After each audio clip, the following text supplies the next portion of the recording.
Talamak pa rin ang mga text scam. Ang iba, animoy galing sa totoong e-wallet. Tingin ng mga eksperto, ginagamitan ito ng aparatong ginagaya ang totoong sales site na ginamit din daw sa text blast noong nakaraang eleksyon. May report si Rafi Tima. Kung nakatanggap ka ng mensahe mula sa lehitimong message thread ng kilalang e-wallet platforms na nagsasabing nanalo ka sa raffle at may link na dapat i-click para mag-claim ang premyo, hindi ka nag-iisa. Dumami raw ang nakatatanggap nito at marami rin nagkakamali na i-click ang link ayon sa DICT. Pinapasukan yung thread ng totoong e-wallet provider o totoong online account. Napaka-convincing yung narrative ng mga text sinasabi na either a reward or a threat.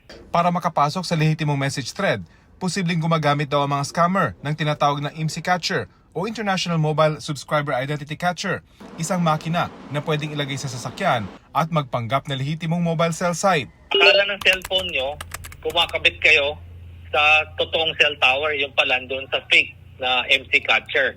So makukuha ngayon ng MC Catcher number mo. Ang Cybercrime Investigation and Coordinating Center o CICC, nagbabala na rin laban sa modus. Isa lang daw ang paraan para hindi maloko. Huwag i-click ang link sa mensahe. Ganito rin ang mensahe ng Maya na tinawag ang modus na text hijacking scam. Hindi raw sila nagpapadala ng mensahe na may link para kayo ay mag-login o para humingi ng verification. Hinihingan pa namin ng pahayag ang GCash tungkol dito. Huwag niyo pong i-click yung link dahil dyan po ang paraan upang ma-redirect kayo sa peking site nila. Rafi Tima nagbabalita para sa GMA Integrated News.